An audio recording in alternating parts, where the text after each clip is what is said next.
Evangelho de João, capítulo 9. O cego de nascença. Caminhando, viu Jesus um cego de nascença. Aqui no primeiro versículo a gente pode ver que Jesus nos vê. Assim como antes ele viu Natanael debaixo da figueira, aqui ele viu um cego. Então, Jesus nos vê.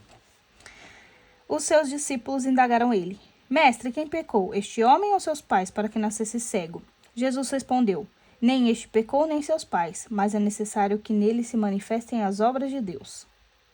Enquanto for dia, cumpre-me terminar aquelas obras que ele me enviou. Virá a noite na qual já ninguém pode trabalhar. Versículo 4 é uma ordem, né? À noite ninguém pode trabalhar. Por isso, enquanto estou no mundo, sou a luz do mundo. Versículo 5, um princípio eterno. Jesus é a luz do mundo.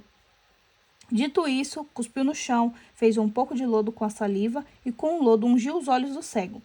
Depois lhe disse: Vai, lava-te na piscina de Siloé. Essa palavra significa emissário. O cego foi, lavou-se e voltou vendo. Então os vizinhos e aqueles que antes o tinham visto mendigar perguntavam: Não é este aquele que sentado mendigava? Respondiam alguns: É ele. Outros contestavam: De modo nenhum. De nenhum modo. É um parecido com ele. Ele, porém, dizia: Sou eu mesmo. Perguntaram-lhe então: Como te foram abertos os olhos? Respondeu ele: Aquele homem que se chama Jesus fez lodo, ungiu-me os olhos e disse-me: Vai à piscina de Siloé e lava-te. Fui, lavei-me e vejo. Aqui a gente pode ver a obediência também, né? E que ele creu naquilo ali, foi lá, obedeceu e voltou vendo.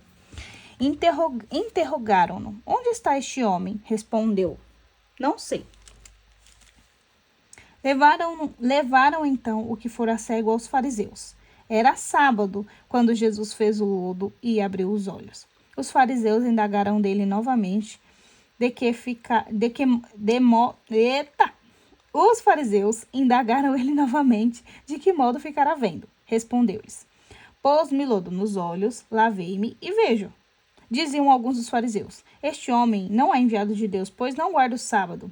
Outros replicavam: Como pode um pecador fazer tais prodígios? E havia desacordo entre eles. Perguntaram ainda ao cego: Que dizes tu daquele que te abriu os olhos? É um profeta, respondeu ele. Mas os judeus não queriam admitir que aquele homem tivesse sido cego e que tivesse recobrado a vista, até que chamaram seus pais. E os interrogaram: Este é o vosso filho? Afirmais que ele nasceu cego? Pois como é que agora vê? Seus pais responderam: Sabemos que esse é o nosso filho e que nasceu cego, mas não sabemos como agora ficou vendo, nem quem lhe abriu os olhos. Perguntai-o a ele. Tem idade, que ele mesmo explique. Seus pais disseram isso porque temiam os judeus, pois os judeus tinham ameaçado de expulsar da sinagoga todo aquele que reconhecesse Jesus como o Cristo. Por isso é que seus pais responderam: Ele tem idade, perguntai-lo. Tornaram a chamar o homem que fora cego, dizendo: Dá glória a Deus, nós sabemos que este homem é pecador. Disse-lhes ele: Se este homem é pecador, não sei. Sei apenas isso. Sendo eu antes cego, agora vejo. Perguntaram-lhe ainda uma vez: Que foi que ele te fez? Como te abriu os olhos? Respondeu-lhes: Eu já vos disse e não me destes ouvidos. Por que quereis tornar a ouvir?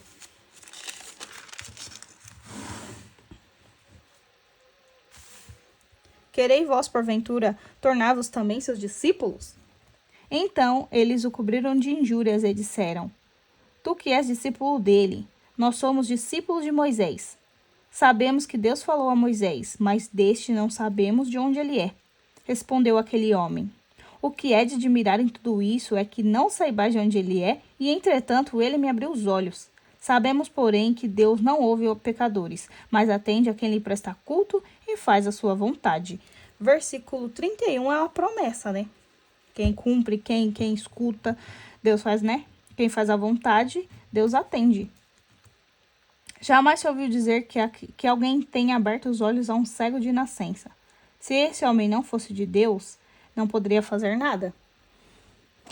Responderam-lhe eles: Tu nasceste todo em pecado e nos ensinas? E expulsaram-no. Jesus soube o que tinha expulsado e havendo encontrado, perguntou-lhe: crês no Filho do Homem? Respondeu ele: quem é ele, Senhor, para que eu creias nele? Disse-lhe Jesus: tu o vês, é o mesmo que fala contigo. Creio, Senhor, disse ele, e prostrando-se, o adorou.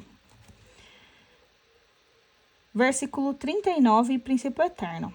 Jesus então disse: vim a este mundo para fazer uma discriminação. Os que não veem, vejam, e os que veem se tornem cegos.